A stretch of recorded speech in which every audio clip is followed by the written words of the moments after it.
这个莲花饼干口味的，就是伯爵红茶莲花饼干口味的，伯爵味很香。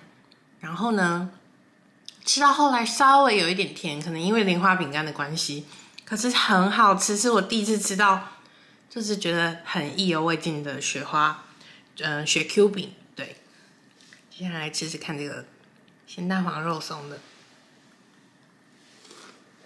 我开始懂为什么大家都要自己做雪 Q 饼了，太好吃了吧！咸的也好好吃，只是我下次可能要找一下别的方法，让它不要那么粘锅。真好好吃哦！天哪！